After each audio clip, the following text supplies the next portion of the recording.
And so limitation and gaps in the literature review is that limited interpretability, that means most models are black box, little or no psi, that means no explainability AI, no spatial intelligence, models ignore spatial context and correlations, and then lack of optimization, that means missing hyperparameter tuning, as well as simplified models, which are few ensembles and few hybrid approaches are there.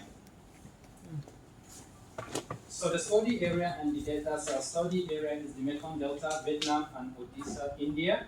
Data split strategy, splitted data into three categories. Training data at 70%, validation data is 15, and the testing data is also 15. The primary data source is Vietnam, and which was gotten from the Ministry of Natural Resource and Environmental, while the secondary data source is from India, Odisha, which was gotten from the Central Groundwater Board, 2018 to 2020. And then a few description of the data set features. So in Vietnam, we have, for example, number of rows like 3,000, and then number of columns, and then as well as numeric features, which most of the data are of the same category. Now, rationale for selecting two distinct regions is because of the diverse hydrology that can be found within these two different environments.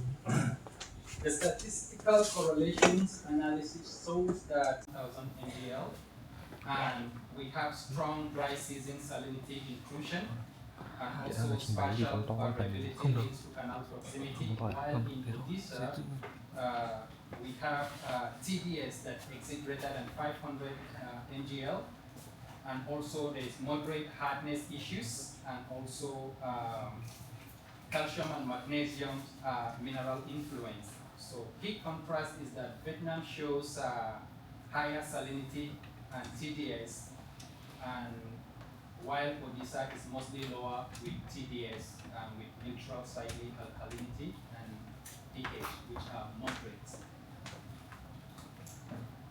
The data processing. So we conduct data pre-processing by detecting missing values and impute them using the mean, and also we normalize and standardize numeric features after imputation. And so we select both spatial plus chemical features and engineer new features like this wrinkle. And so for feature normalization and standardization, we provided an equation where fx is the feature value. For mean calculation, we also provided an equation where n is the number of samples, and for standardization or standard deviation, we calculated fx as the feature value. Then for training and evaluation metrics, we use model training classification. So we train the classifier by minimizing the total loss, and then we evaluate the performance using accuracy, so correct prediction by total samples, and then we explain the prediction using sharp and Shapley values for future importance. So the workflow diagram for the model, and so we have end-to-end pipeline for autoimmune like GBM. We start by getting the data, then conducting future extraction, then running the ML and optimization, validation, classification, then SAI. And so the same thing goes to PSO SCN, but instead of ML, we have now spatial ML, then optimization, validation, and SAI. Now, this is the proposed AI LGBM model. The key important aspect, there are three layers in this model. And so the first layer is the feature selection. And so, and then we perform some AI-based optimization using Optuna. And so the essence is for future to get the most important features and to reduce the dimensionality by using mutual information feature selection in the first layer. The second layer is for the training and optimization of the model. And then the third layer is for the classification result and explainability AI.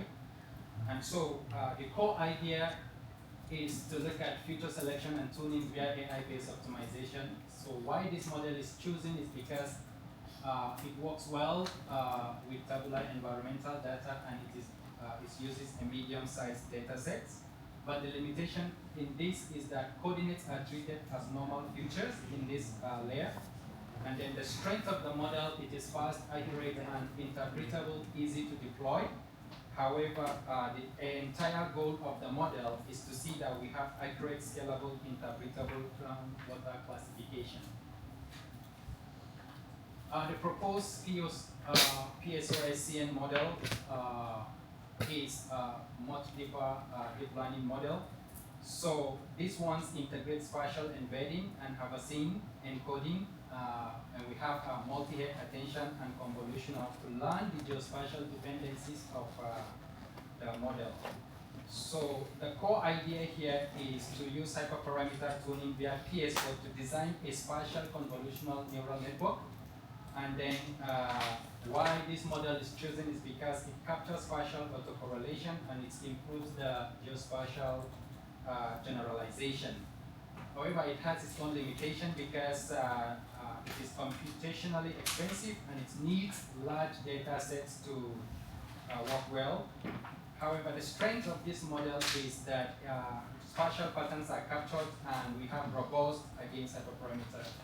And so the novelty of this layer, because we have two types of data set, attribute data set and spatial data set.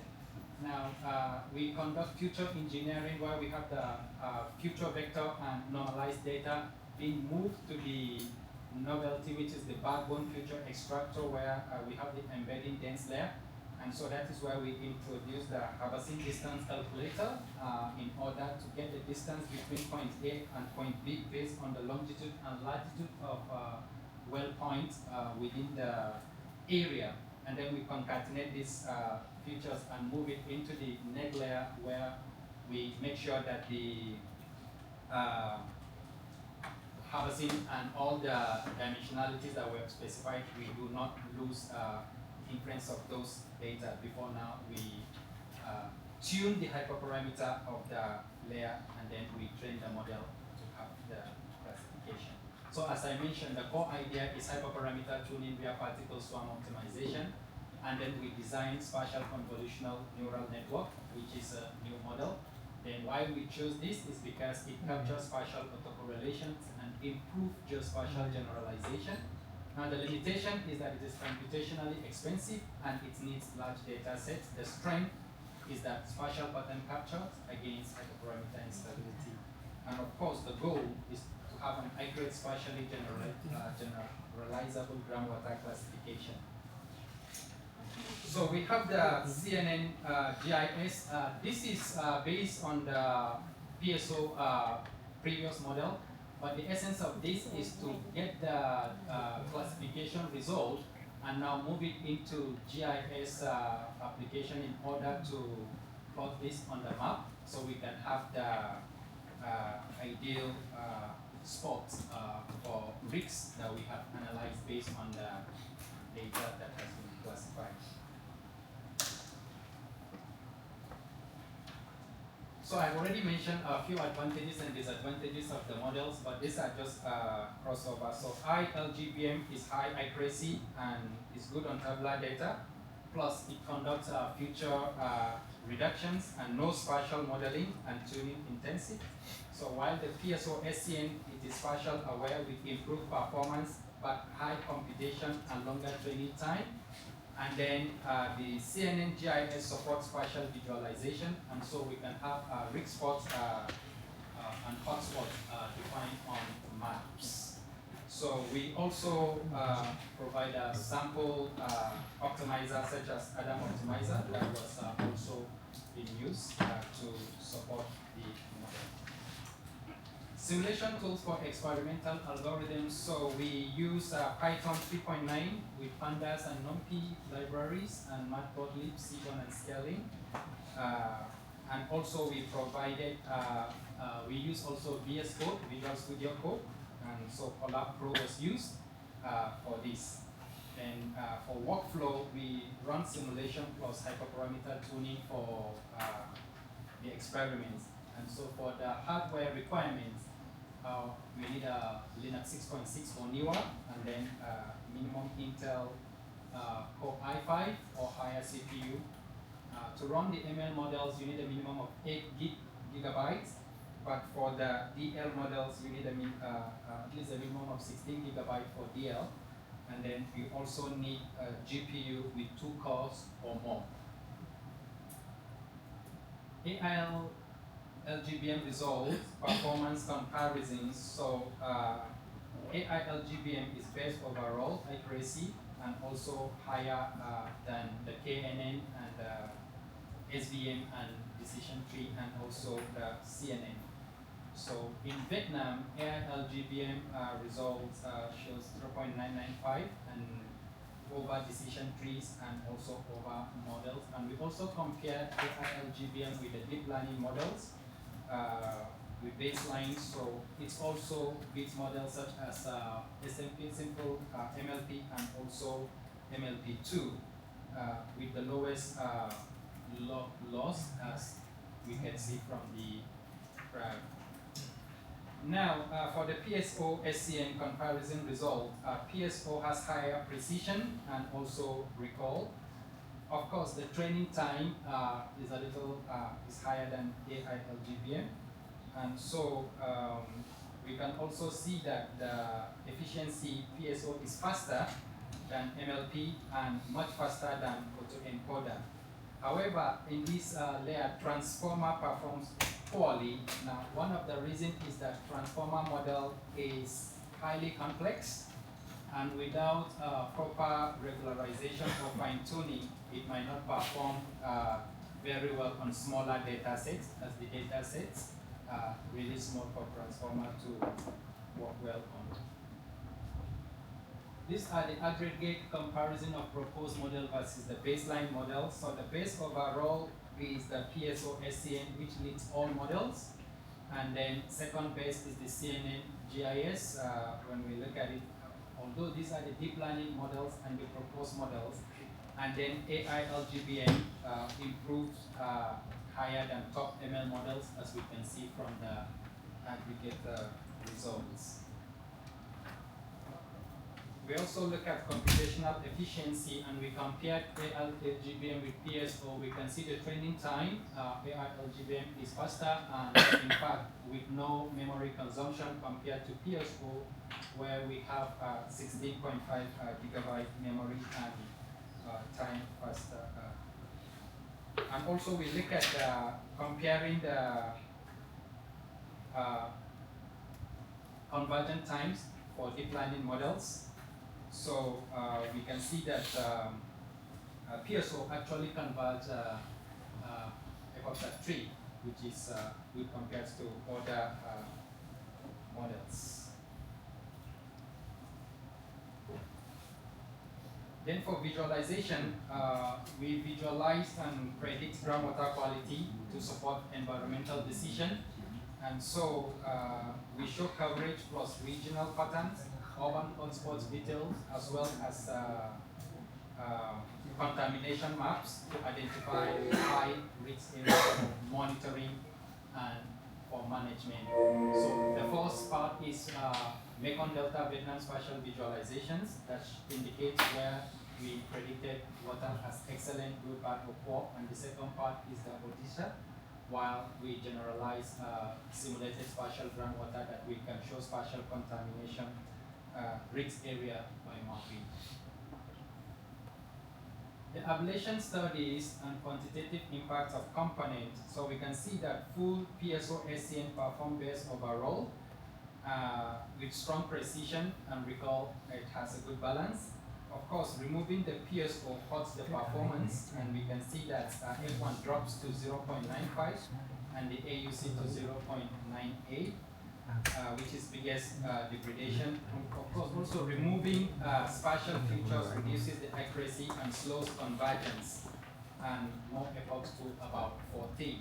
So shallow CNN is fastest with near full performance, and so we can see the convergent epochs of the evolution, which shows that PSO is very important in our model. We look at validation loss. So PSO shows stable convergence, training / validation loss drops while accuracy rises. And also we have lower computative validation loss versus the deep baselines, which is reaching a low loss in about 5 to 8 epochs.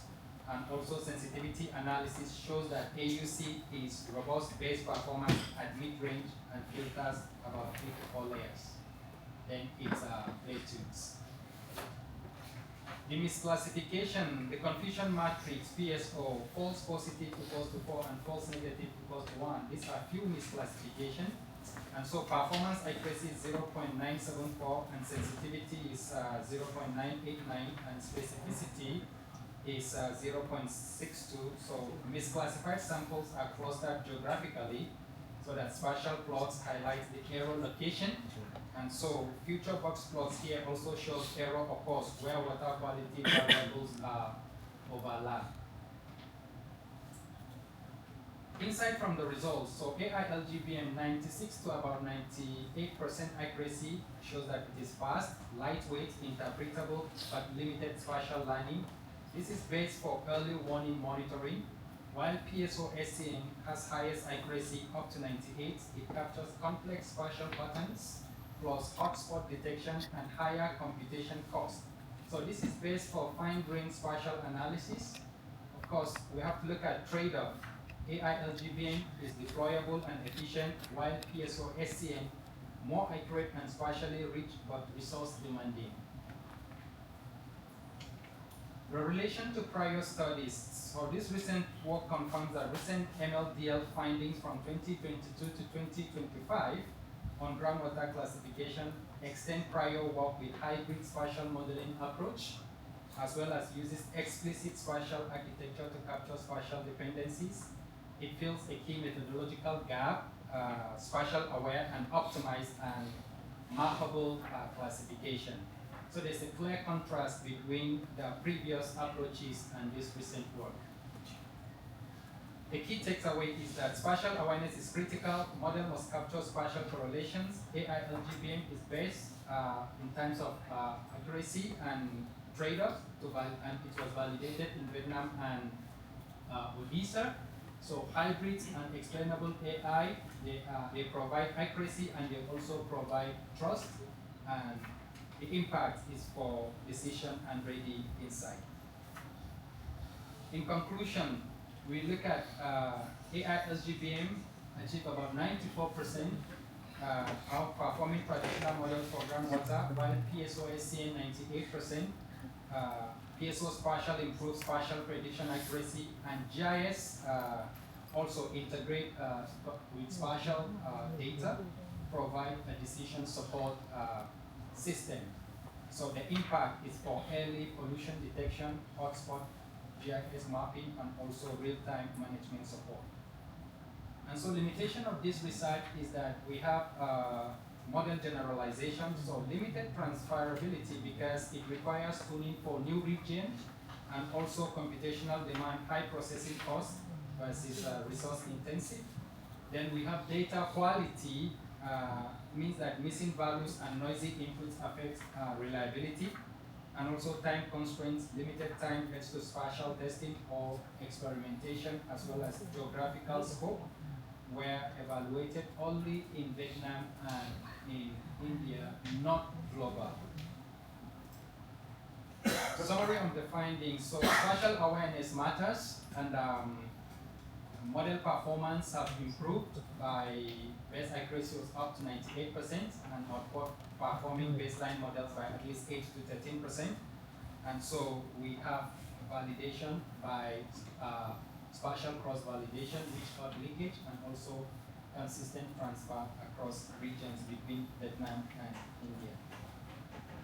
Contribution to the knowledge field. So core contribution is PSO-SCM, which tunes spatial CNN plus hybrid design tested on Vietnam and India for groundwater quality. What is new is spatial inference. We do not just do classification, not just treat it as a classification, but we look at spatial inference. Suitable for groundwater classification. So when you're looking at policy monitoring and decision support, AI-LGBM will be used. You can go for that. But if you're looking at research and spatial pattern and hotspot discovery, then PSO-SCM is the best model to go with. Then for transfer learning, extended to other field application can include soil and air quality assessment for environmental mapping. And so future research direction will look at model refinement to see how we can optimize the hybrid model, and then see how we can integrate climate data change, integration into the model, and then for geographical expansion to apply in other regions, diverse regions, and then see how we can develop a system for continuous and quality tracking alert systems for real-time monitoring. This is the proposed idea for the end-to-end pipeline. So we have like IoT data acquisitions with water quality sensors and other water quality data sources. Then we pre-process the data, and then we have our input. The next layer is the AI model ensemble layer, where it's performed a voting to combine the artificial layers together. And then we have the final artificial intelligence framework that could help us make a decision support for risk scoring or alerts and real-time output via a web. I want to use this opportunity to sincerely say my gratitude to my supervisors, Associate Professor Chantingan, Associate Professor Nguyen Longzang, and Professor Lê Hoàng Son, Essential, for their guidance, support, and valuable feedback. I would also want to thank the doctoral committee for the expertise and also for the guidance and constructive comments that was given. I also want to use this opportunity to thank the Graduate University of Science and Technology, and also the data providing institutions and the colleagues and research peers for collaboration and support on this. I also want to thank my family because of their moral support. So these are the publications that are related to this work. So key publications published in a journal of Art and Science Informatics in 2023. So groundwater quality analysis and drinkability prediction using artificial intelligence. And then conferences output such as VNICT, EAI GoodText, and International ICT Conference proceedings. So thesis related to methods and publications are also all in these publications. And these are some of the few references extracted from the part of the thesis. Thank you so much. Okay, thank you very much. Very good summary. Yeah, 32 minutes. Next, I'd like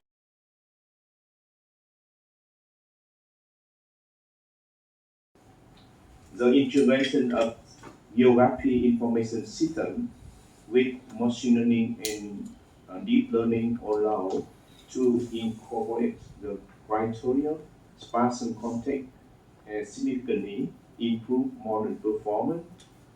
This dissertation aims to develop new assembled spatial machine learning framework for water drinking able classification to validate the proposed model, data collection and processing data of it from Vietnam, Monty, and India have been used for testing proposed model, and some features are at follow model development, including baseline, FPM, random forest, and also propose a hybrid framework, AI and MBM, SPO, SCNN. And the second is the geospatial visualization using GIS to map modern outputs. And the third one is modern emulation using Sun and Matrix in terms of accuracy, equation, T-cone F1 score, and AUC, and robot K4 cross validation techniques. Technical study feature propose new framework using deep learning and GIS for groundwater drinking able classification using the hybrid model AI, LCBM, TFO, SCNN, and CNNGS have been tested for water management vision in Vietnam, Mekong Delta, and India and Odisha. This thesis presents the hybrid spatial aware ensemble framework combining AN and CBM, SPO, SCNN, and TNGS improve accuracy and generation. in the geographic feature for spatial learning, also using some technique to enhancement and the second one, writing style short presentation of dissertation. This dissertation is written in clear style with table, finger, present clearly, reference shine, accuracy, and transparency. An overall presentation in dissertation is appropriate, easy to follow. The third, research design and new contribution. Development in effective machine learning model to predict for math and propose the technique and about scientific application. So the author published two international journals in INI Index with 3 conference papers. All articles reflect the main content of the dissertation and demonstrate the author during research process. Presentation and format of dissertation is look good, reasonable structure, and also core component of dissertation. I have some comment and suggestion for revise the dissertation and also some question. So the first question is, what are the technical techniques to enhance the proposed model? Classifies different right now. First one is, what are technical techniques to enhance the proposed models or methods? Classify. Second question is, what is a methodological innovation? I think you mentioned in the thesis, a methodological innovation. It should be explained clearly with the term and for study contribution. And the third question is, what is the technical issue of the proposed hybrid model to apply for AI, LGBM, SPO, and CNN to apply 98.8% accuracy and also explain it. So question 3 is, what is the technical issue of the proposed models? Also AI, LGBM, SPO, CNN to apply 98.8% in terms of accuracy. Explain it. And also some minor comment like in some formula like page 11, so we need to label equation. Also in data set, in the dissertation, so should explain detail in order to figure out the modern selection. In dissertation, I think should be explain the data set, what is how to analyze the data, and then you can find a model to apply it. And also you have some, you develop some tool in application. Yeah, I think in GS, so you can focus the point on the GIS. But how about the detail of the point? I mean, inside the length and inside the, for example, if you focus on the point, so you can see on the overall the point in the building here. Yeah, it should be focused more detail. Yeah, inside it. So how about application? So you can discuss later and solve the implementation if you have. Okay. Okay. Finally, so dissertation fully meets the requirement of the doctoral dissertation. Is it recommend the dissertation be submitted for defense at the institute in order to award the doctoral degree? The dissertation should be updated and divided according to the comment and suggestion of the committee. Okay. Okay, thank you very much, Professor Hai. Yeah, in general, yeah, we have a lot, a series of publications and the main content of the thesis, the main content of the thesis. Yeah. However, he has several suggestions and questions more specifically. Yeah. What are new in your methodology, for example? So we will have time to prepare. Yeah. Next, I would like to invite the second reviewer to give comment and questions. Okay. Yeah. Okay. Thank you very much. So I totally agree with the first reviewer, and I have some more comment. All right.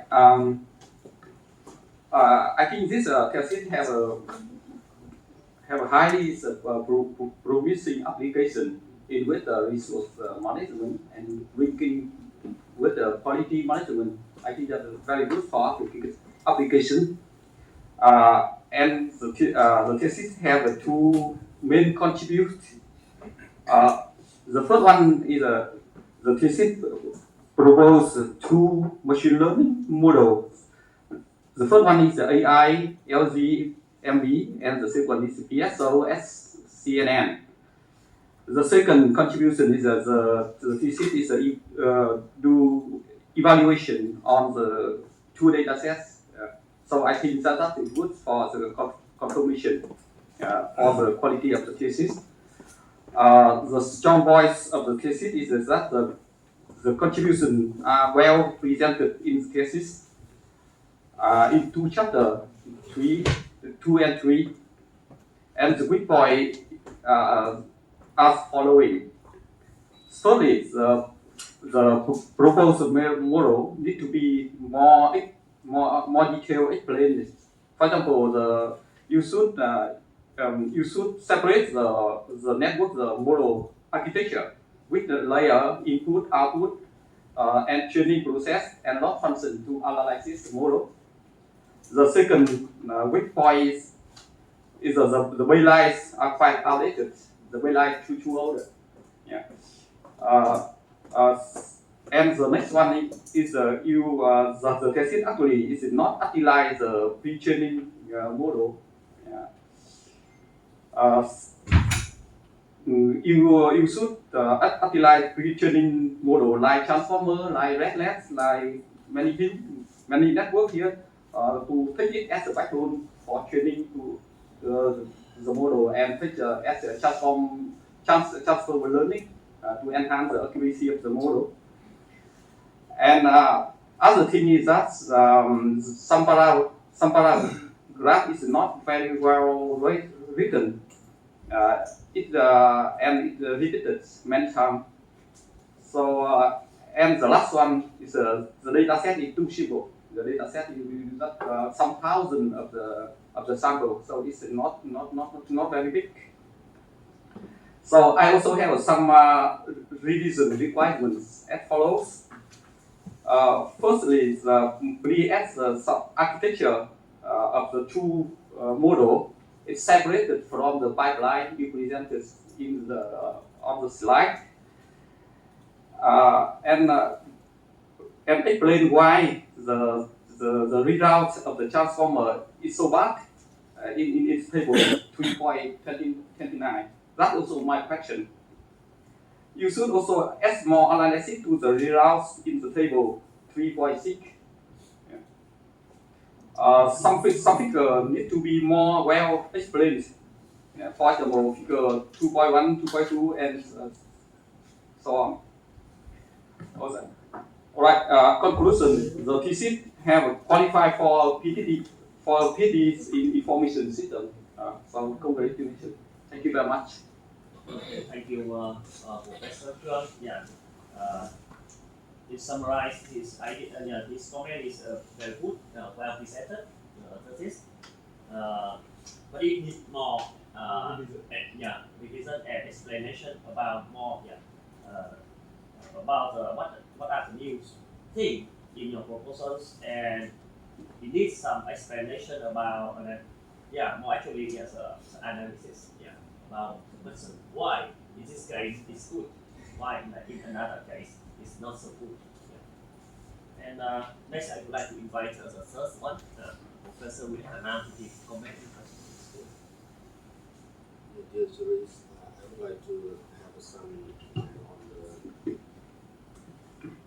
some comment on the set of this micro Omar. First, I think this is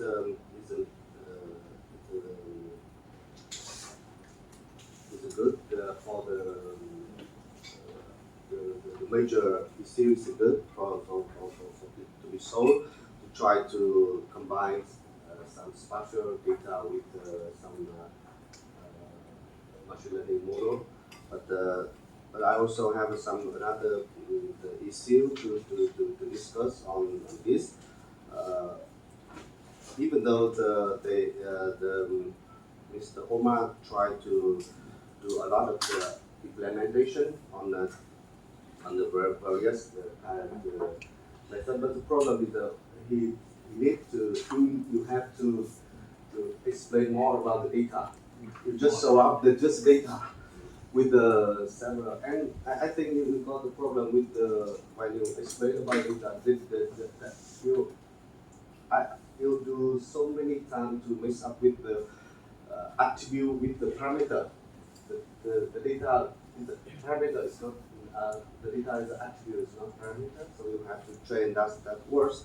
And I believe that you in the presentation you show up some statistical to comparison between the two data set, Vietnam and India, but in the thesis I didn't find that, so you have to put that into your thesis, and you have to make more explanation and also more analysis on the data to prove that the characteristic of data.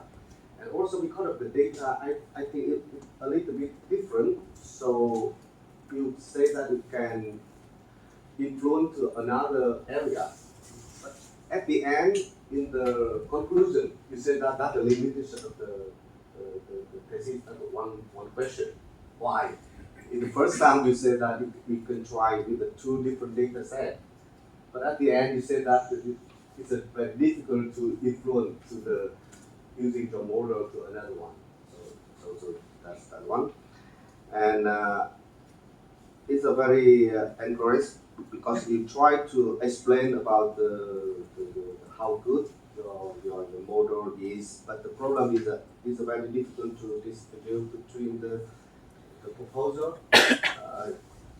I believe that you mainly focus on the AI, LGPM and PSO-SCNN, and the finalized model combine three different models to be one and using the example method to try to select, but I didn't see that clearly in your paper and also another one. So even though you have only one page on the presentation, so the second question is how you working on that model, the finalized model, and how good is that? Because I saw that in the PSO-SCNN already got the very high accuracy. It's about more than 98. And if the PSO-SCNN is very good like that, so why you need to do the example? And what do you will expect to have more accuracy on the combination? Okay. And okay, back to the data. I see that you have two problems. One is a multi-label, and the second one is just two label. That's drinkable or not. And the first one is the good, smart. Why? Why you have two different? And so what's the main focus? The drinkable or for label, and also for the model, the example. So you have to give us exactly what kind of example you have we already done, voting or stacking or something else. Yeah, I didn't say any. Okay. So you also have to discuss more about the complexity of your model, solve any explanation or discussion about the complexity. So that I believe that is very important, even though the model is simple, it needs to be do some analyze on the complexity. So that is the first one. So and another, I think in here you give a lot of research to say that you have to model tuning, but I didn't see that you try which way, even though you tell us about some method, risk or something else, but I need to explain more how you fine tuning your model. Okay, that's 5 questions.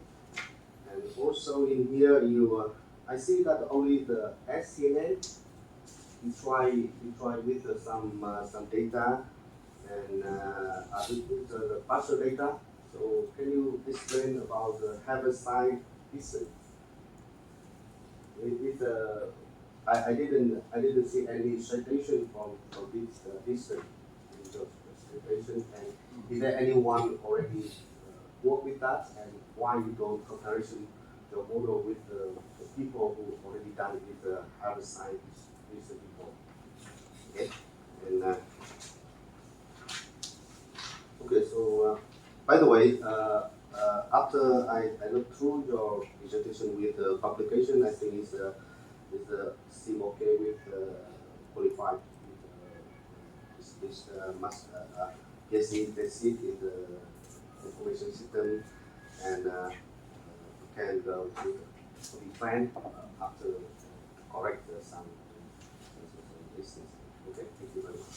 Yeah, okay, thank you, Professor Hannah. Yeah, have comments, good comments, and also some questions about the data. Now, maybe, please come back to the slide number 4. Yeah, because several of our reviewer have the same comments on, the number 4. Yeah, first about the data. Yeah, in the thesis and your presentation, you just say that, and you take data from this side, another side, from this minister, another minister. But you list 40 parameters totally, and in India we have 17 parameters. And we are working with 3 classes. Same. And you should explain more. For example, if I have a question. Who assigned the safe, at risk, and unsafe? And based on what criteria? Because if we don't know which one is safe and why is it safe, who assigns a label safe, how can we make the prediction, or how can we use the changing label? So the label for changing. Is there any because we have a gold standard. Usually we have gold standards for safe and unsafe drink water. So how did you assign the label for your training data? Make the prediction for the more clear. The second point of the paper, Professor Hanam, in the thesis and your presentation, one of the new proposal is to integrate the geographic information, with the features, the feature table later. Coming back to the slide number 24.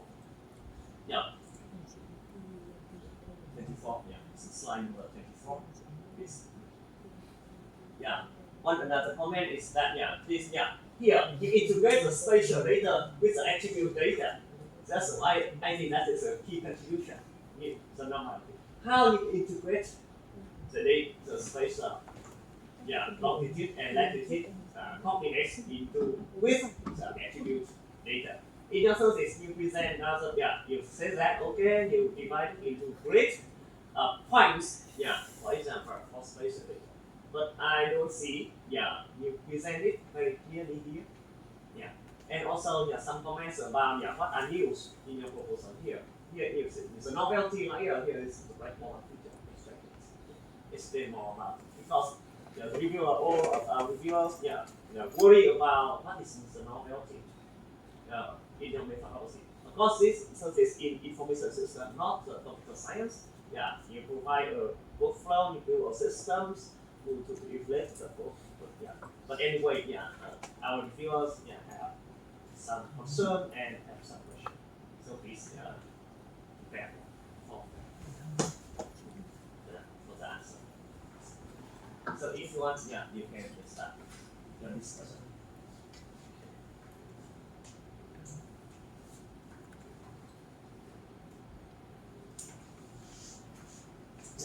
So yeah, Professor Hai, this which innovation in your Yes. model? So in terms of the innovation, one practical innovation is the introduction of the spatial component in the model. That is the practical innovation in that, because many other models, they ignore the spatial components, and so they just work on only the physiochemical components of the that they have. So introducing spatial components gives more variability and accuracy in terms of the classification that we can, because understanding,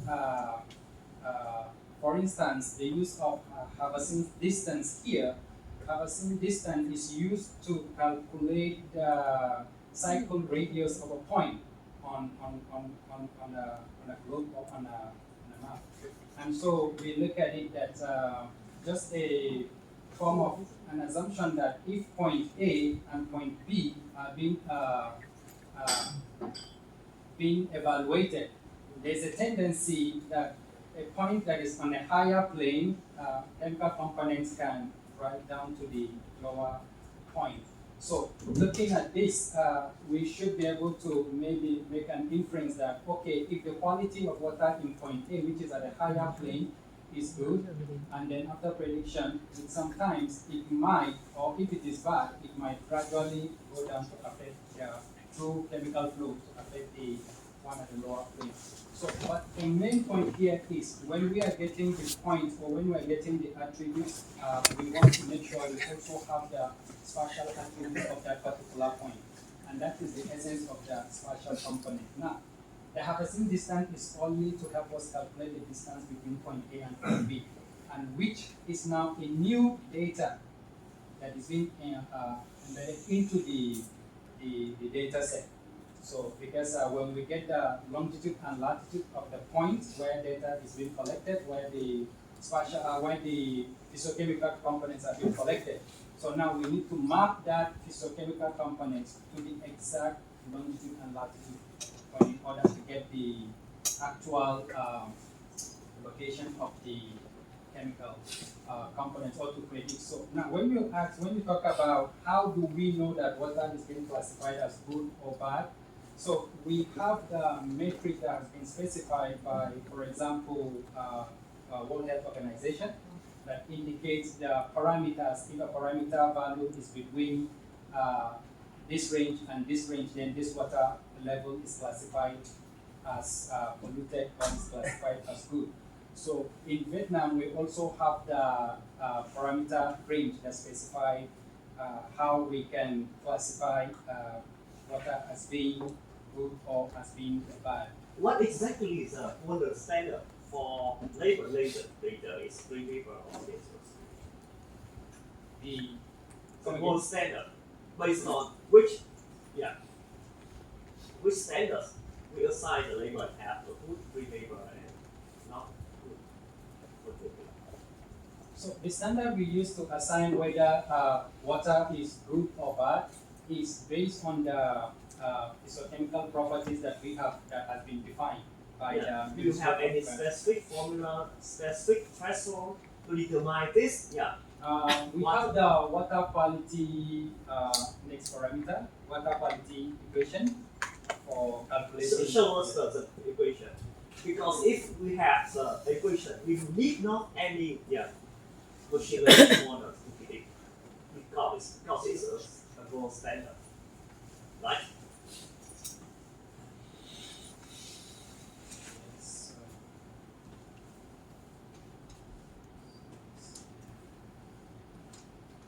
In some senses, you should make it, first, clearly the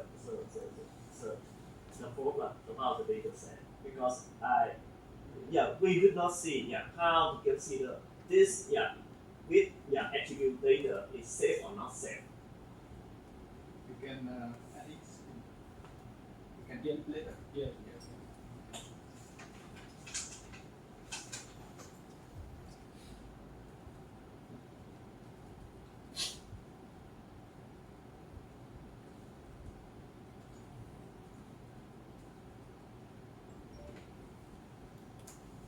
Yeah, to the second question, yeah, Professor Hai and Professor Nam also worried about how you call example or hybrid, because sometimes you call it hybrid method, and what are used in your proposal? Okay, Second question. so for the an ensemble method, or sometimes I call the hybrid, is because combination of two different algorithms. So when I put them together, we create a hybrid. And so for an ensemble model is where you have one or two, three different models that you embed So together, and then how many models are there in your proposal? How many models are there? Single, right? no, for the reason for example, for the autoimmune like GBM, it is an ensemble model, and then for the PSO SCN, it's a hybrid model because it's a combination of PSO plus SCNN. Okay, so PSO is used for hyperparameter tuning of to tune the SCNN, which is the spatial component of the CNN. But for the AI LGBM, it's based on ensemble model because you can as well train using many other models within the model. So Professor Hai and Professor Nam will satisfy what about this? Yeah. So why did you use the Herbertson distance? Because if you understand the data set, so usually we use the empirical distance. So here it Herbertson distance. So why distance? Yes. So for the harvesting distance, not many workers actually apply the use of harvesting distance in this work. So looking at harvesting distance is also close to applying the Euclidean distance, almost close. But this is different. Yeah, sure. Harvesting is not the same, and that is the main reason why I decided to go with something unconventional to see how I can come up with a contribution. Okay, you can use any distance, and in order to calculate the distance, at least you have 2 points, right? Right. So when doing the inference, you have just only 1 point, right? So how you calculate the distance in the prediction first? Okay, so in the prediction point, once because of the different attributes, so I look at it based on the longitude and latitude points. Yeah. So in the training phase, you have a set of training data, set of training point, so you can calculate the distance. But in the inference phase, you have a single point. So how you calculate the distance? Put it into your model. So I actually calculate the distance before I. Yeah, I know that. You don't have the distance to calculate. You have, right? This is pre-calculated and it's not powerful, right?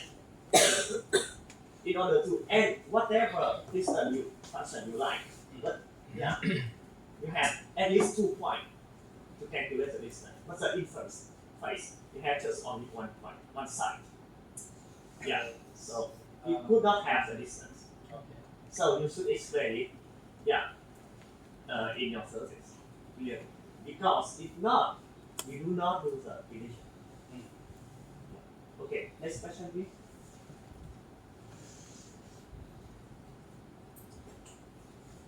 Okay, so for the next question,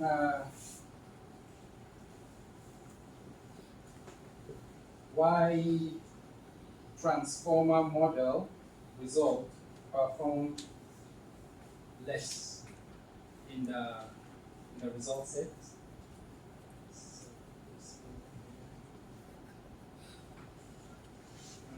Page 29.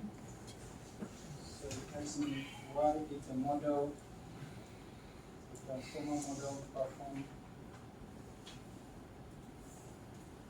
it's having a poor result. So in this case, like I mentioned earlier, that the transformer model is more complex in terms of dealing with high uh, volume of data. But I do not have that high volume of data, and so it makes the model. downgrade the performance. Yes, it downgrade the performance of the model. So that is why. So, but in this context, my essence was not actually, it's just a comparison, was not actually working on the transformer model, but focusing more on optimizing my model.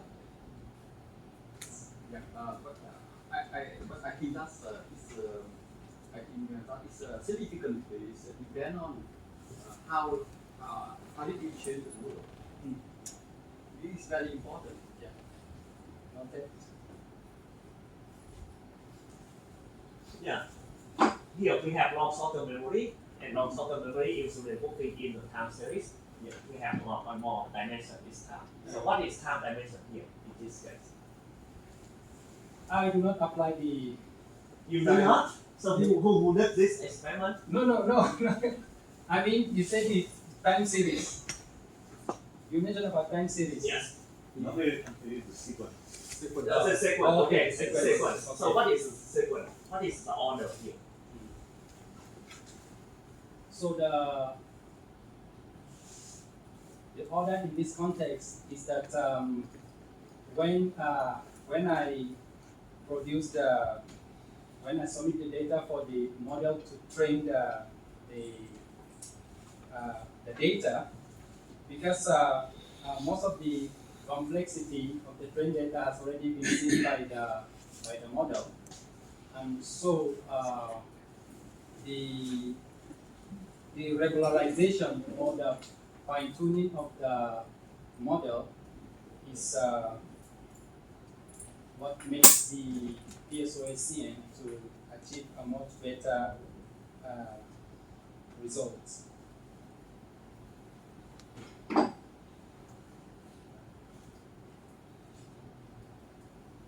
Yeah. So the performance, system, and sender and architecture. Yeah. Is there any other questions in comment for the viewers? I think the next is the updating some figures and adding some Presentation. presentation in the slide in the Maybe texts. improve it. Yeah. So I'd like to ask the viewer, do you have any comments and questions? Okay, so I would like to invite as a jury member to give comment and questions. It's good time, Professor Sir. Yeah, you have time to put the question. Okay, I would like to invite Professor Lâm to give comment and question, please.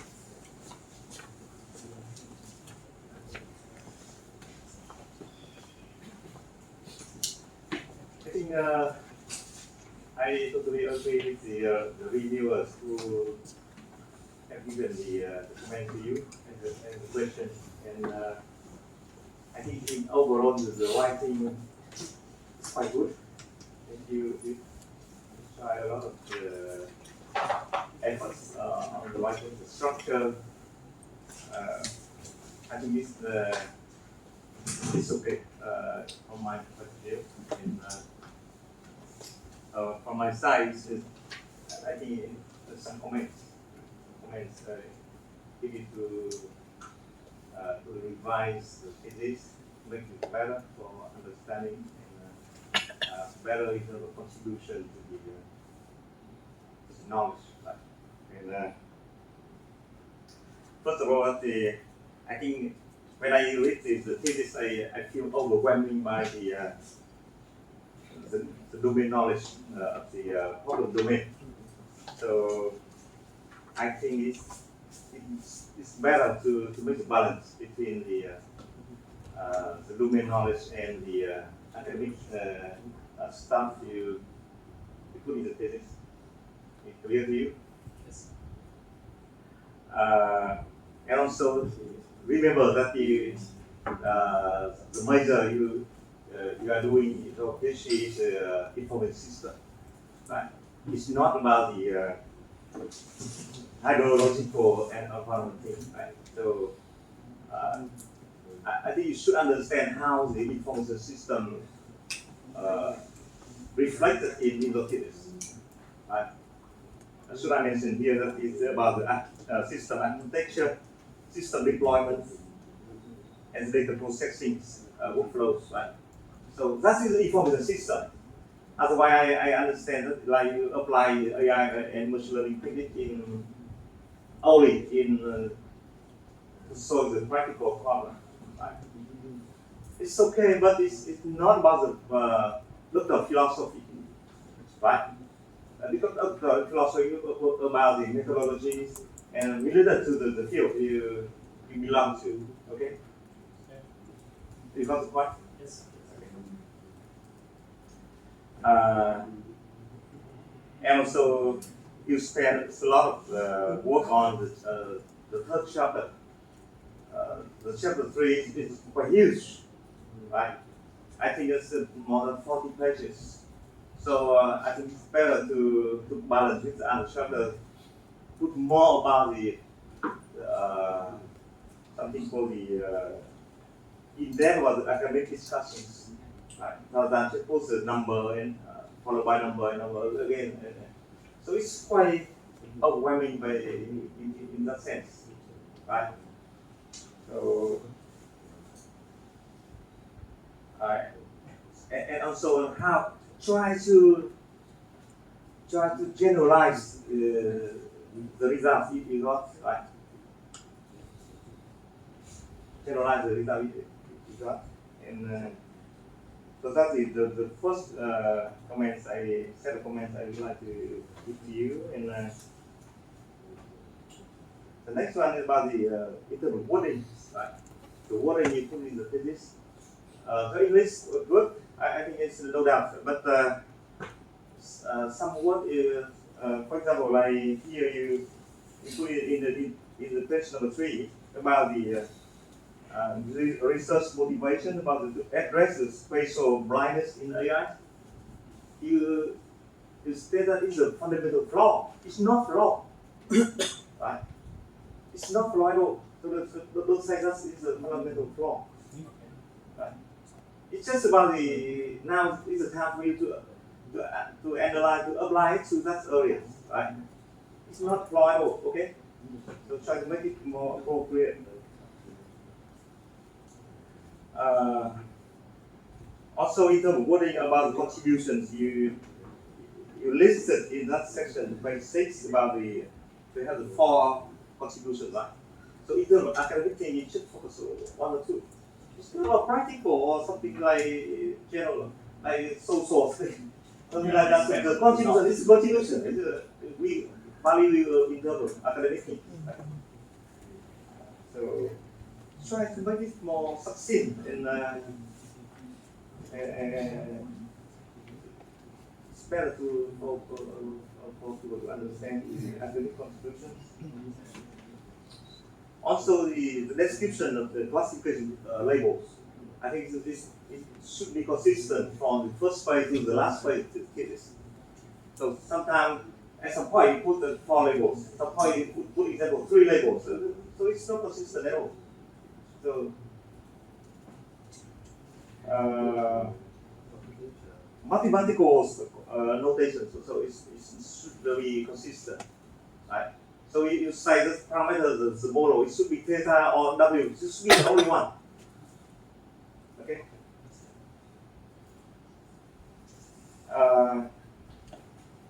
Some piece of code snippets, right? The piece of code, source code,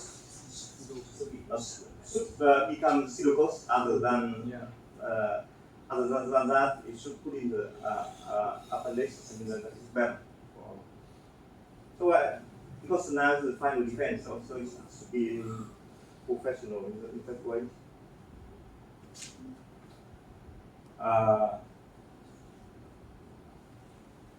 Also in terms of the novelties, of course, if the viewers and the chairman also discuss about the novelty should and clearly says that the novelty we still not really clear what's novel about the contributions.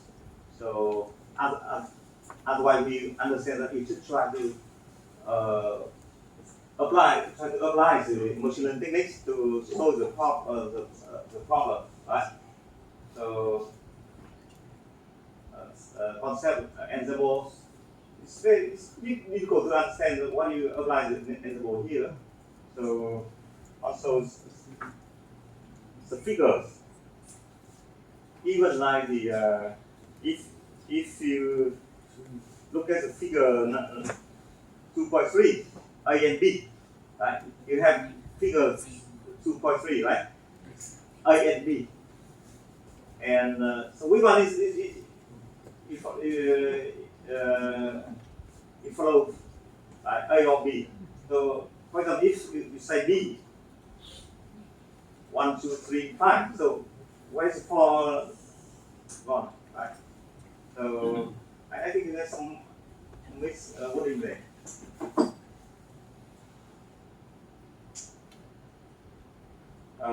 I agree with the Professor Hana about the computational cost, but it should slightly more. And one more thing is when you present the result, for example, something like the memory consumption. It's very difficult to understand that number. If we put, for example, in table 3.13, it's just zero. Right? It's just zero. How can you run the model without consuming any kind of memory? So it's very difficult to understand. We agree that if you want to run anything on the computer, you should consume some kind of memory, right? But in here, you put the zero.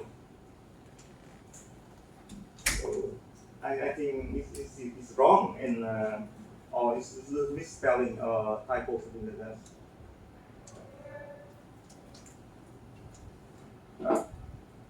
Okay, so in terms of the communication, it's okay, but it's better to find the journal is more related to the field than that one. So, but I think it's acceptable.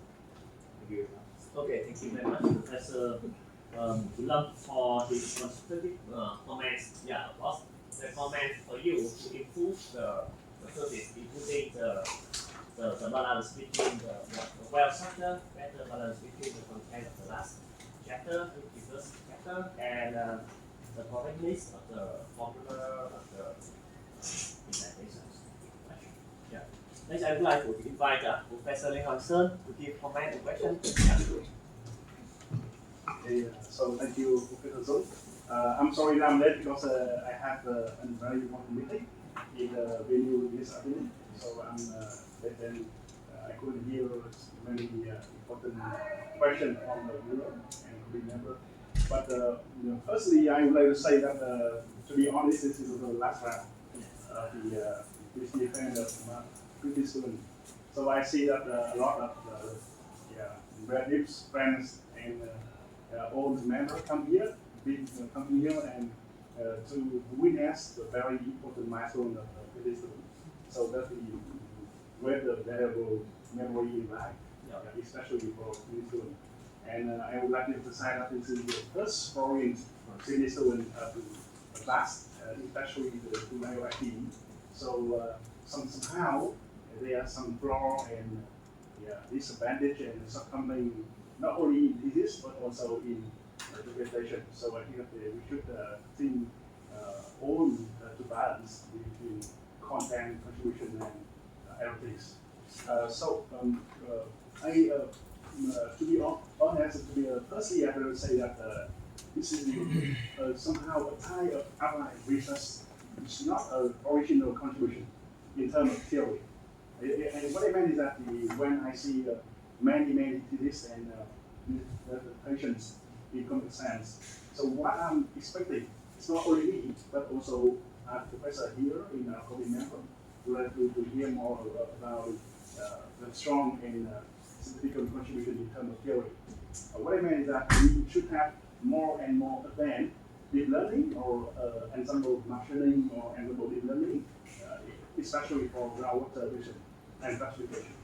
But especially from what I emphasized at the beginning, so this is the type of applied research when the principle combine a very typical problem in earth science, the groundwater classification and groundwater prediction. So he tried to define more some algorithm, as you can see in this, two algorithms, MGPM and SOCNN, and spatial CNN. What I am expecting is that he can apply, he can explain more about the nature of the problems. So from my understanding, he can explain and he can explain why he chose the algorithm and somehow the results described in the chapter 2 and chapter 3, and you can see it's clearly. So this is I think that the advantage and the pros of the agents. So for the shortcoming, I think that because you know that this is applied research, so you have to describe more about the case study. For example, here you have two case studies. The first case is a case study in India, the Orissa River in India, and the second case study is in Vietnam, in Mekong River data side from Vietnam. So one of the things we want to ability to explain is to describe the general operations of the case study. So when we can apply your methodology to other case study, is feasible. So in the first one, we would like to know more about that, because one very important achievement from the previous is to generate the methodology to other case study. Okay? So the second thing is that when we read the series, we can see that the value of the number of datasets. You just using a small amount of case study. The case study is the number of data points around what the points. So what I just read from the material in terms of this problem, we can see that we can apply transfer learning. This means we can define the prediction model from two case studies. So and when we apply to other case study, we use transfer learning. So how can we do that? So how can we do that? So just further explain and describe more about how to apply to other case study by transfer learning approach. Transfer learning. Okay. So this is what I want to know, and I think that this is the same to other coding methods, either generalizations and transfer learning. And last one, we would like to know more about the spatial components, especially for the last methodology, spatial CNN. I just see that the first time. The business doing define new problems, spatial CNN, define new methodology, and define new framework of the spatial CNN. That we can for groundwater classification. So in the future, we hoping to be the methodology to be applied for prediction. It's not only for classification but prediction.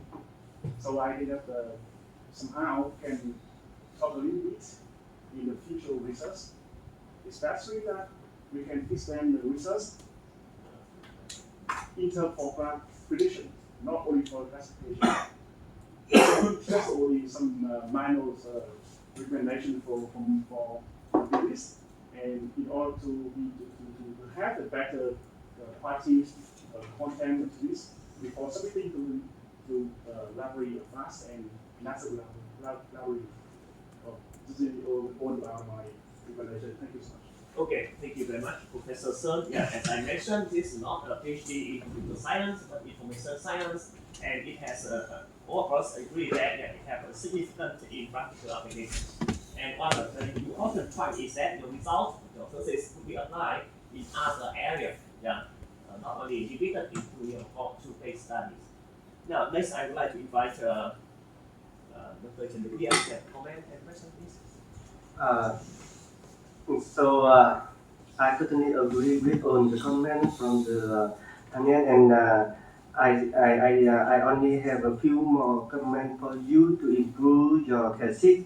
So first of all, I think you must remove the 67 out of your published works list because its status is only complete the first round reviewing, so it's not count.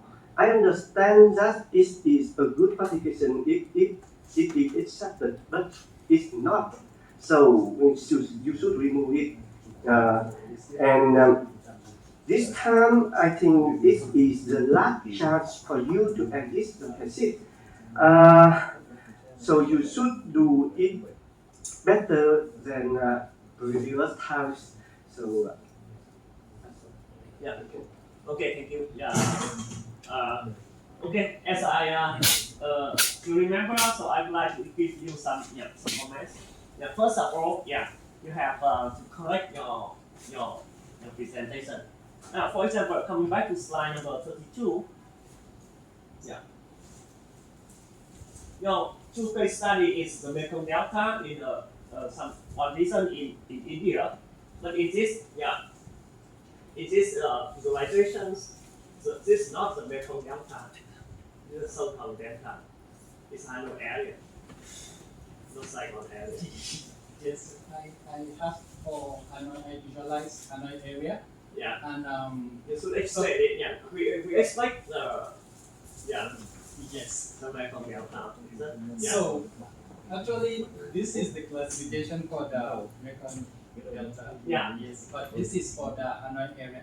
Now, the essence is I was trying to give the idea of how visualization can be used to show brick spots. Of course, yeah, I know that. Yeah, you use it as an illustration. Illustration, yes. But not your real, result.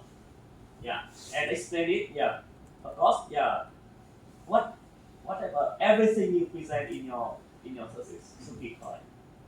Yeah, for example, who labeled the data as I mentioned. What is the gold standard in international standards? Even India and Vietnam have different standards. So you should make it very clear. Yeah. Which one is gold standard and how your model match with the gold standard. The second point is that we cannot say that 98.8% is high or low without comparing with other. Because now you said that the traditional method takes time consuming, for example, labor cost, for example.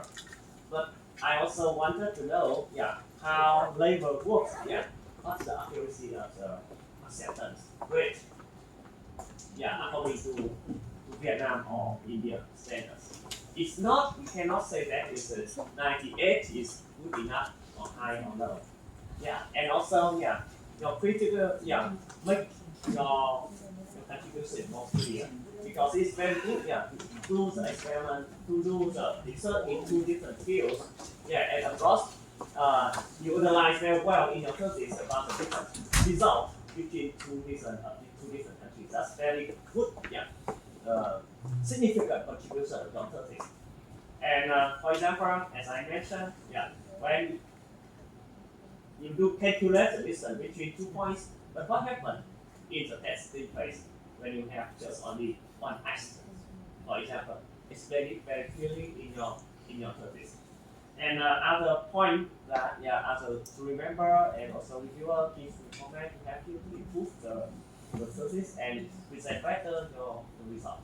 So next, I'd like to invite to remember anyone have any comments or questions? Yeah. Okay. If not, I would like to invite the representative of the supervisor to give comment and discussion. Thank you, Professor Dung, for inviting me. Dear distinguished committee members, ambassador, and delegated rest as the supervisors of this research. It's my honor to be here to show some emotions and my comments for the thesis as well as for PhD students. So firstly, I would like to express my sincere thanks for all committee members. So thank you for your time, for your expertise, and for your great comments. Because there is the last round of the defense, and then there is the last chance for revising the thesis. We truly thank you for your great comments and suggestions. So, on behalf of the candidate, together with the support from supervisors, we commit that and acknowledge well about your suggestions, and we will revise the thesis truly and try to make it meet the highest level of academic standards. So, turning on my PhD students, Michael Omar, he is a very, very hardworking PhD student, starting from a lecturer with expertise in coding. There is a great improvement from doing the software applications to academic researching. So I have witnessed firsthand Mr. Omar incredible hardworking and very steady results.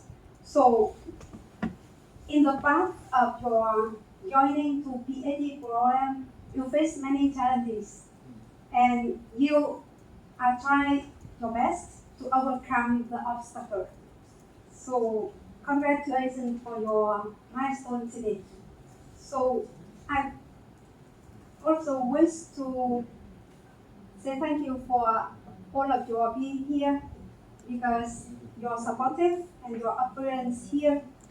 We encourage PhD students together with the supervisors for better doing for the future research, not stopping in PhD or doctoral grade level. He has to be joined to another journey, higher level in your research. To the colleagues and friends who joined us today, I would like to say thank you for your support, for your going with us in our long journey until now. Thank you very much for your sharing. Thank you. Okay. So, continue. I would like to invite all to remember come to the next room to have a private discussion, and I think that you have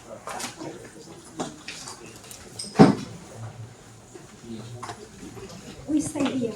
We stay here.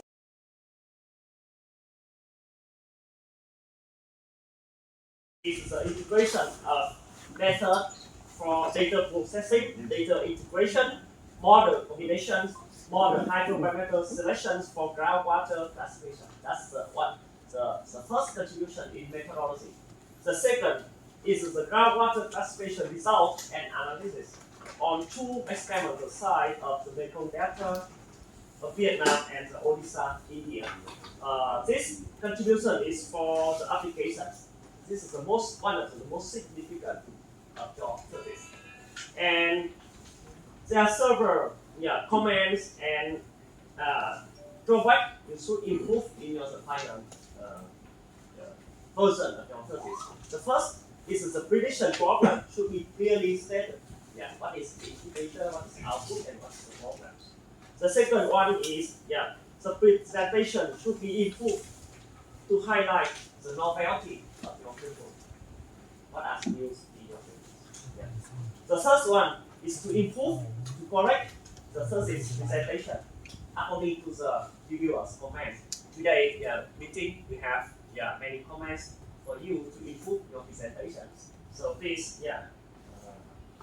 improve your thesis before submitting to the university. So, and in conclusion, the thesis fulfills the requirement for the PhD thesis. And I would like to invite Dr. Trần Tiến Nghĩa to announce the final result of the vote. Tôi xin đọc biên bản họp ban kiểm phiếu của Hội đồng chống luận án tiến sĩ quốc phòng viện, Viện Hàn lâm Khoa học Công nghệ Việt Nam, Học viện Khoa học và Công nghệ Cộng hòa xã hội chủ nghĩa Việt Nam, độc lập tự do hạnh phúc. Xin phép là bỏ qua các căn cứ. Thì hôm nay hội đồng của chúng ta đã họp với 7 người, trong đó số phản biện luận án là 3 người. Hội đồng đã có ban kiểm phiếu bao gồm trưởng ban là Phó Giáo sư Tiến sĩ Bùi Thu Lâm, ủy viên là Phó Giáo sư Tiến sĩ Lê Hoàng Sơn và Tiến sĩ Trần Đức Nghĩa. Số phiếu đã phát cho các thành viên là 7, số phiếu còn lại không dùng là 0. Số phiếu hợp lệ là 7, số phiếu không hợp lệ là 0.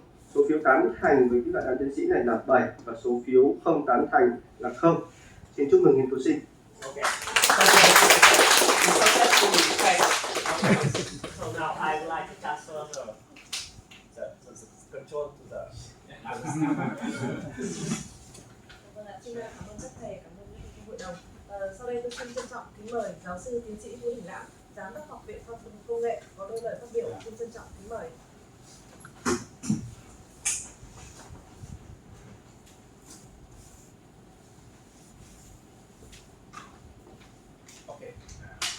Okay, thank you so much.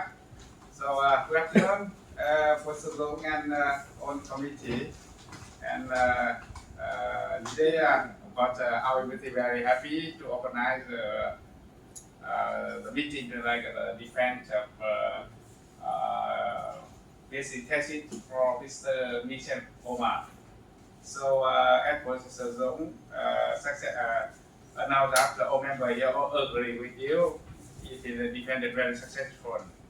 So I think that after 3 months later, I on behalf of the boss in the side, he becomes the doctor after 3 months. But you know that in our state or Ministry of Education and Training,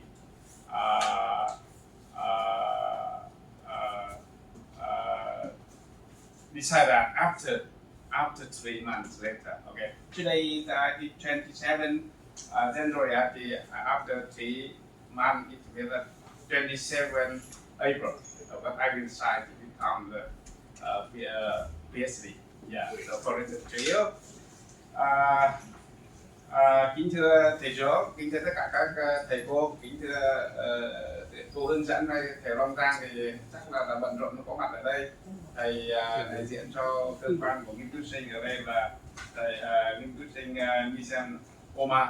Đấy, thì hôm vừa tôi cũng gặp một đồng chí đại diện cho đại sứ quán của cơ quan nghiên cứu sinh đã trao đổi thì và đại sứ quán cũng rất là vinh dự, rất là phấn khởi khi nay là có nhân viên để bảo vệ rất là thành công luận án tiến sĩ cấp học viện. Thì báo cáo thầy cô là theo cái quy định của học viện cũng như bộ giáo dục đào tạo thì sau 3 tháng thì tôi sẽ ký cái quyết định công nhận là học viên tiến sĩ cho nghiên cứu sinh. Thì chắc là không phải là 3 tháng mà có thể là 3 tháng 10 ngày, và thầy cô là bởi vì là 3 tháng theo quy định, sau đó thì sẽ có tổ chức một cái họp xét tốt nghiệp.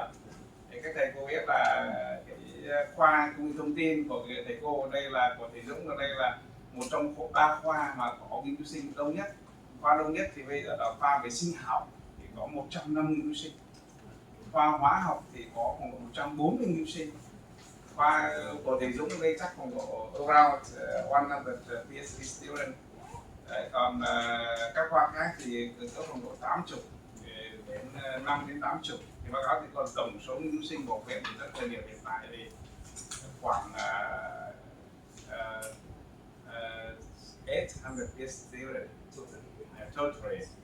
Và chúng tôi phấn đấu năm nay ấy, thì bởi vì là cái cơ chế về đồng cư hữu, giảng viên đồng cư hữu ra đời của thầy Sơn ạ. Thầy thì năm nay thì học viện thì để có hàng ngàn giảng viên. Thế thì số lượng nghiên cứu sinh năm nay của học viện sẽ lên tới 1.000 students for this year.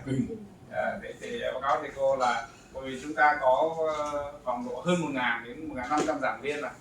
Thì vậy thì một người có 1.000 PhD thì thực ra thì chia ra cho các major khác nhau thì thực ra thì nó cũng không nhiều. Vì đào tạo 48 mã ngành mà. 48 mã ngành là báo cáo thầy cô, mà nếu như mà chia ra thì nó cũng không đáng là ra, mà chia hàng năm thì cũng cũng rất là ít. Ví dụ một năm mà tuyển sinh được 200 nghiên cứu sinh ấy, thì chia cho mã ngành, mỗi mã ngành chỉ 4 nghiên cứu sinh thôi.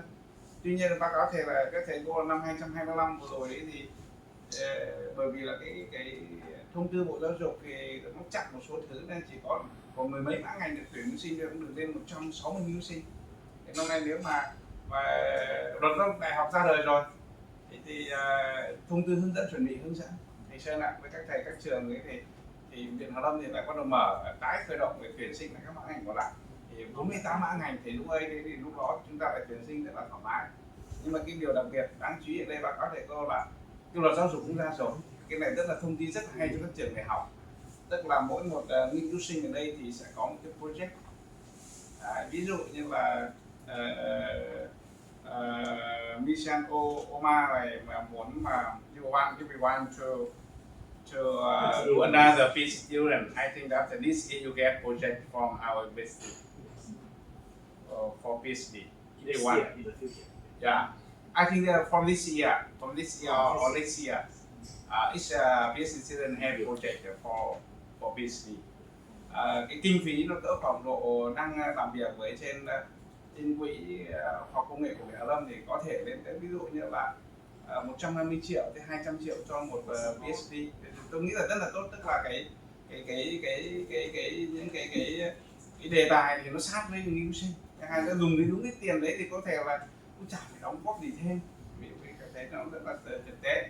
Thì có thể là cũng là trao đổi bí quỹ đấy, thì nếu mà một nghiên cứu sinh thì có một đề tài trong vòng 2 năm, nếu mà làm 4 năm thì có thể là có một cái đề tài thứ hai. Thì tôi nghĩ là báo cáo thầy cô là cái luật khoa học ra rồi mà người ta muốn triển khai cái đấy, đặc biệt là cái nghiên cứu sinh mà làm theo cái đề tài khoa học công nghệ ấy, thì hoàn toàn là cái này là rất là tốt cho các nghiên cứu sinh. Một thay mặt là học viện là xin cảm ơn thầy Dũng rất là nhiều, cảm ơn tất cả các thầy cô ở đây. Thầy Lê Hoàng Sơn thì gặp thầy rất là nhiều rồi. Thầy đương nhiên thầy Bùi Tô Lâm không chỉ gặp ngoài đời, còn thỉnh thoảng đến đường uống cà phê với thầy. Thầy Trần Đức Nghĩa thì ở đây thì quá là quen biết rồi. Thầy Nguyễn Hoài Nam thì lần là gặp thầy. Thầy Phạm Văn Cường, thầy Phạm Văn Hải và tất cả các thầy hết. Cảm ơn các thầy rất là nhiều. Cô Trần Thị Ngân thì cũng gặp cô rồi, trước cũng đã gặp cô nhiều lần. Rất là cảm ơn các thầy cô. Thì nói chung là cộng đồng của chúng ta là thực ra là thầy Dũng làm các thầy cô là tôi được làm cái lĩnh vực về đào tạo, cái đông là quen biết được tất cả các lĩnh vực. Đấy, bản chất là dân vật lý. Thì tuy nhiên ấy thì được gặp rất là nhiều các thầy về công nghệ thông tin, thì người bên vật lý, người bên hóa học, về khoa học trên đất, rồi sinh học, rồi tất cả các thứ. Thì mỗi một cái hội đồng thì các thầy có một cái, đương nhiên có một cái tiêu chí chung rồi, nhưng mà mỗi hội đồng này có một cái có một cái nét hay riêng. Đấy, hôm nay thì thực chất là nghiên cứu sinh mission Omar này là có lẽ là một trong những, tôi nghĩ là từ trước đến giờ thì chắc cũng dưới 10 nghiên cứu sinh để bảo vệ bằng tiếng Anh, hơn người là có những người cả bên vũ trụ. Thế mà ngay vừa rồi buổi chiều này cũng nhận được một cái luận án của nghiên cứu sinh của học viện đấy, thì cũng viết bằng tiếng Anh, nhưng mà người ta bảo vệ bằng tiếng Anh hay tiếng Việt hay không thì lại tùy, bởi vì là tiếng Anh cũng rất là tốt, thì còn tiếng Việt thì cũng chả sao. Nếu mà lần tới mà Omar này có làm nghiên cứu sinh thì nếu mà trình bày bằng tiếng Việt cũng rất là tốt. Next time you another piece you can present in another language. It's okay. Và có thể ví dụ như là có nghiên sinh người Lào chẳng hạn, thế thì người ta đương nhiên là bắt buộc ta phải, đương nhiên là tiếng Lào thì mình cũng khó rồi. Thế còn người ta sẽ trình bày bằng tiếng Việt. Thế nhưng có lúc mà người ta cũng trình bày nửa tiếng Việt, nửa tiếng Anh. Thế thì bên Lào thì người ta nói tiếng Việt cũng chắc là tốt hơn Omar. You can speak Vietnamese a little bit. Yeah, một chút. Và đương nhiên là báo cáo với thầy cô là tức là để cho Omar mà có làm được PhD ở đây thì là cũng phải đạt cái chứng chỉ ngoại ngữ mà tiếng Việt đấy, và bậc 4 mà cũng có rất là nhiều người nước ngoài mà muốn làm luận án tại học viện, nhưng báo cáo thầy cô là vẫn bị vướng theo cái quy định của nước mình, là phải có cái tiếng Việt, chứ còn không có rất nhiều người ta muốn làm việc ở đây. Rồi trong thành phố Hồ Chí Minh chỗ cơ sở của mình đến thí dụ trong thành phố Hồ Chí Minh có một số cái các bạn nước ngoài rất là muốn làm việc ấy, nhưng mà theo bộ mình vẫn thể theo quy chế của bộ, có thể là của đại quốc gia của Tây Sơn hay là của thành phố Hồ Chí Minh thì không biết là thế nào, nhưng mà học viện thì một tổ đôi chồng về tổ chức thì vẫn phải theo Viện Hàn Lâm, nhưng mà về quy chế đào tạo phải theo Bộ Giáo dục. Vậy thì automatic là phải có cái tiếng Việt level 4 thì báo thầy cô lên, thì hy vọng là quốc tế hóa thì người ta giảm bớt cái đấy thì tốt, thì mình sẽ có nhiều nghiên sinh người nước ngoài hơn. Thì báo thầy cô là hàng năm thì học viện thì có cỡ khoảng độ 100 cái nếu tính tổng số thì cũng phải cỡ 100 học bổng cho các nghiên cứu sinh. Omar này chắc là very rich rồi, thế thì chẳng đấy. Thế còn nếu là nhiều người thì vẫn có học bổng, có ví dụ như là cũng thông báo học sinh thì vẫn nghiên cứu sinh thì vẫn gửi hồ sơ để xét học bổng, thì báo cáo thầy cô rất là nhiều. Mà thay mặt học viện xin cảm ơn thầy Dũng, cảm ơn tất cả các thầy cô trong hội đồng. Xin chúc mừng Mission Omar. Xin chúc mừng cô Trần Thị Ngân, cô có thêm một nghiên cứu sinh nữa, hy vọng năm nay này nhỉ, cô làm giáo sư nhỉ. Chắc chắn thầy Long Giang thì cũng động viên thầy Long Giang mãi, thầy Long Giang cũng nhiều nghiên cứu sinh bảo vệ rất là thành công rồi, thì hy vọng là có thêm nghiên cứu sinh các thầy cô cũng có cái động lực để phấn đấu, chứ còn điều kiện thì báo cáo là các thầy cô đã đủ hết rồi. Tuy nhiên đấy thì Bộ Giáo dục thôi thêm các thầy xin các thầy thêm 2 phút nữa. Tức là năm nay đấy thì về phong cái giáo sư phó sư thì các thầy biết rồi, bên thầy Sơn đấy với trong Đại học Quốc gia Thành phố Hồ Chí Minh đấy thì đã được hội đồng giáo sư là giao toàn quyền rồi, tức là sẽ bổ nhiệm giáo sư và phó giáo sư. Thế còn tuy nhiên thì báo cáo thầy cô là ví dụ đối với học viện mình ấy chẳng hạn, thì tạm thời thì mình vẫn muốn là để hội đồng ngành và hội đồng giáo sư nhà nước, bởi vì nó có một cái hay riêng ấy. Sau rồi thầy Sơn lại cứ đùa đấy bảo là bây giờ ví dụ năm nay bên các thầy mà bổ nhiệm giáo sư phó sư đấy, ví dụ sang năm đi đâu người ta không công nhận, các trường khác không công nhận thì sao? Thế nên bây giờ mọi người ta vẫn để giáo sư toàn quốc đấy này ạ. Nên đó là học viện thì báo cáo thầy Sơn với các thầy là học viện vẫn để, mặc dù học viện thì vẫn để là xét theo cái mình hội đồng thành lập hội đồng cấp cơ sở, sau đó thì hội đồng ngành, hội đồng nhà nước. Thế còn đương nhiên các thầy hai trường đại học rất là lớn của Việt Nam rồi cho các thầy dạy trước, còn các em ở đây thì cứ đi theo sau, nếu mà không cái gì các em cũng tránh được. Và bạn cũng nên độc lập được nhỉ? Dạ. Viện Hàn Lâm là rất lớn rồi, độc lập thoải mái. Nhưng bây giờ thì đương nhiên là Viện Hàn Lâm bây giờ độc lập rất là tốt rồi, nhưng mà mình báo cáo với thầy là Hàn Lâm là tạm thời là mình cứ đi có những người lớn hơn mình về đào tạo cứ đi trước, xong đó mình đi theo sau.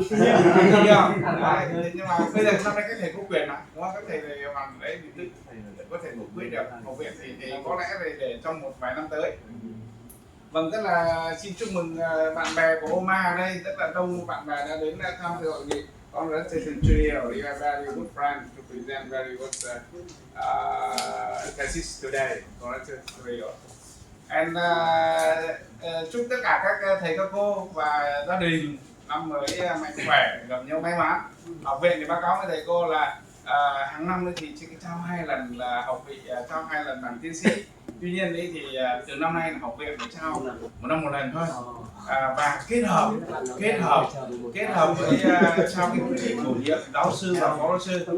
Đấy, tức là tuy nhiên đấy thì sau 3 tháng thì mình học viện sẽ ký cái quyết định công nhận học tiến sĩ và cấp bằng tiến sĩ, thì Omar có thể đến đây lấy bằng về gửi cho cơ quan, sau đó thì có thể là cứ để cho học viện, sau đó đến cuối năm mà tổ chức một cái hội nghị, tức là cái lễ trao rất là trang trọng ở hội trường lớn Việt Lâm. Thế và sẽ mời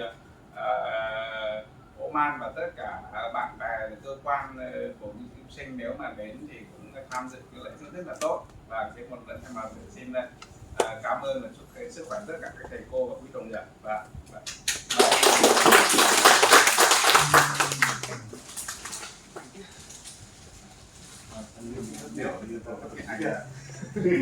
nó chứng chỉ của nữ là nếu chuẩn bị trước.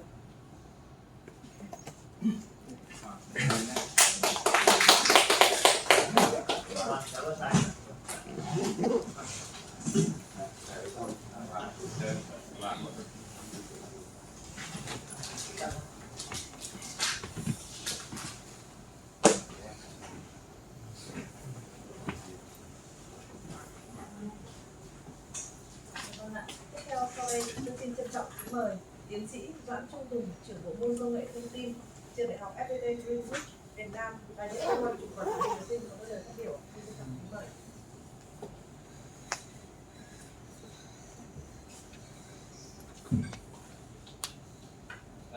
Thưa các thầy cô trong hội đồng, xin thay mặt cho đơn vị trường Đại học Việt Nam, công ty Đại học Thông tin, xin có một lời điểm. Trước hết là xin cảm ơn các thầy cô hướng dẫn, thầy cô của lab và Omar nghiên cứu, các thầy cô đã thực hiện như là cho giải của Omar hôm nay. Thì Omar là một thành viên của trường tôi và có quãng thời gian em với nhau rất lâu từ thời Omar còn là sinh viên của Organic, và bạn rất là vươn lên, rất là chăm chỉ, khó làm một tiếng đây là tiến sĩ đó đã rất khó rồi, là bạn đã ở nước ngoài, bạn làm Việt Nam rất nhiều đấy, bạn có rất nhiều trong cuộc sống để bạn có thể làm được cái tiến sĩ này.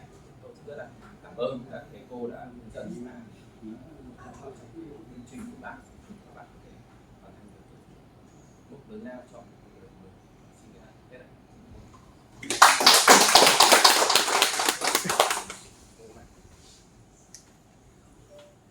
Vâng ạ, cuối cùng sau đây xin kính mời nghiên cứu sinh Mike và Omar có lời phát biểu. Xin mời.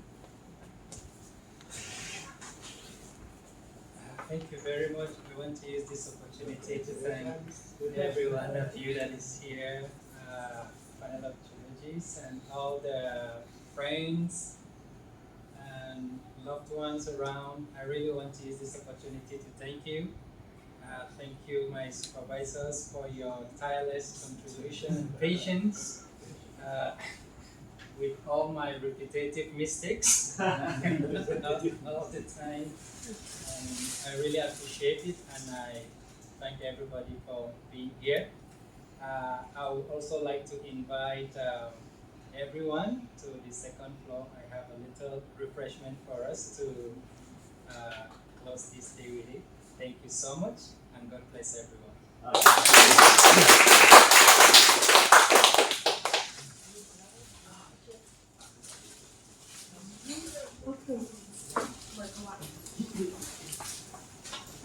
Cái nghiên cứu sinh là làm mấy năm PhD đấy? 4 hay là mấy năm? 15 năm. Từ 21 Thế là rất là chuẩn đấy. Yeah.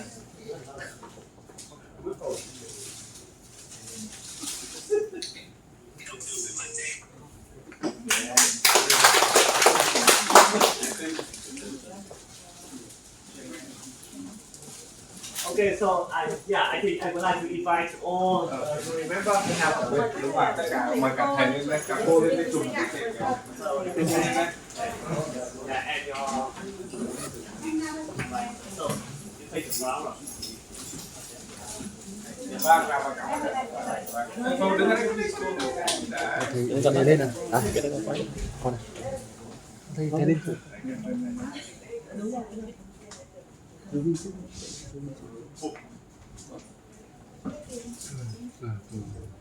Ok, cái cô gửi tươi cho nhá. 1 2 3 1 2 3 một cô nữa 1 2 3 ok ạ. Ok, thank you.